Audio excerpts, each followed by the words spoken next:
বাংলাদেশ খেলাফত মজলিসের আমির ও হেফাজতে ইসলামের কেন্দ্রীয় যুগ্ম মহাসচিব মাওলানা মামুনুল হক বলেছেন, ফ্যাসিবাদের বিরুদ্ধে বিপ্লবের বুনিয়াদ গড়ে দিয়েছে শাপলা চত্বর হত্যাকাণ্ড। 2013 সালের 5 মে হেফাজতে ইসলামের সমাবেশে আওয়ামী লীগের চালানো নির্মম হত্যাকাণ্ডের বিচার, শাপলা চত্বরে শহীদ হওয়া আলেম ও মাদ্রাসা ছাত্রদের খোঁজ খবর সহ সমসাময়িক নানা বিষয়ে তিনি কথা বলেছেন দৈনিক যুগান্তরের সঙ্গে।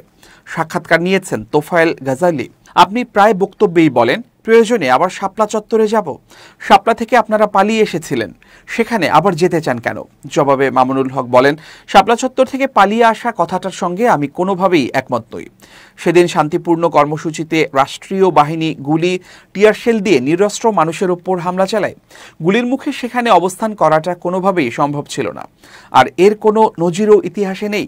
সেদিন বহু মানুষ প্রাণ দিয়েছে, কেউ আহত হয়েছে, কারো চোখ নষ্ট হয়েছে, কারো অঙ্গহানি হয়েছে। তিনি বলেন, এই হত্যাযজ্ঞের মাধ্যমে আওয়ামী লীগের অস্তিত্বে এমন কলঙ্কের দাগ লেগেছে যা শত সহস্র বছরেও মুছবে না। বরং এ শাপলা চত্বরই বাংলাদেশের মানুষের মুক্তির জন্য ফ্যাসিবাদের বিরুদ্ধে বিপ্লবের বুনিয়াদ গড়ে দিয়েছে। 2013 সালের আন্দোলনই 2024 সালের জুলাইয়ের বিপ্লবকে সফল করেছে। তিনি আরও বলেন, শাপলা আমাদের চেতনার বাতিঘর।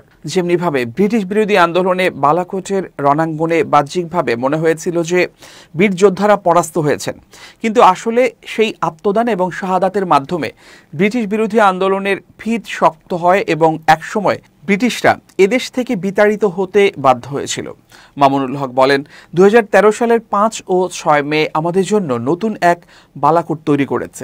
শাপলা আজ আমাদের চেতনার বাতিঘর। আমরা বিশ্বাস করি, অন্যায়, অবিচার, জুলুম, স্বৈরতন্ত্র কিংবা ফ্যাসিবাদের বিরুদ্ধে এ শাপলার চেতনা আমাদের প্রজন্ম থেকে প্রজন্মান্তরে উজ্জীবিত রাখবে। এজন্যই আমরা বলি, শাপলা শুধু একটি দিন বা একটি ঘটনা নয়, এটি একটি প্রতীকী ইতিহাসে পরিণত হয়েছে। অন্যায়ের বিরুদ্ধে দাঁড়ানোর জন্য উদ্বুদ্ধ করতে এটি সাহসের প্রতীক। তাই যখনই অন্যায় দেখি, তখনই আমরা শাপলার চেতনায় উজ্জীবিত হওয়ার কথা বলি। হেফাজতে ইসলামের কেন্দ্রীয় নেতা বলেন, প্রকাশিত তালিকাটি হেফাজতে ইসলামের প্রণীত বা অনুমোদিত নয়। এটি কোনো একজনের ব্যক্তিগত খসড়া যা গণমাধ্যমে হেফাজতের নামে ভুলভাবে প্রচারিত হয়েছে। আমরা 2013 সাল থেকে শহীদের তালিকা প্রণয়নে কাজ করে যাচ্ছি। এই পর্যায়ে এসে আমার মনে হয় এর চূড়ান্ত তালিকা প্রকাশ করা আমাদের পক্ষে সম্ভব হবে না। এর অন্যতম কারণ হলো, বহু শহীদের লাশ গুম করা হয়েছে, যাদের পরিবার জানেই না যে তাদের আপনজনের কি হয়েছে, কোথায় গিয়েছে। তিনি বলেন, এমনও অনেকে আছেন যাদের লাশ গুম হয়নি, কিন্তু ওই সময় নিরাপত্তার কারণে তাদের পরিবার পরিচয় গোপন করেছে। অনেক শহীদের পরিবার অসুখ বিসুখ, দুর্ঘটনা ইত্যাদি কারণ দেখিয়ে লাশ দাফন করেছে। আমরা যাদের পরিচয় নিশ্চিত করতে পেরেছি, তাদের তথ্য দিয়ে শহীদনামা নামের একটি গ্রন্থ প্রকাশ করেছি। আমাদের অনুসন্ধান এখনও চলমান।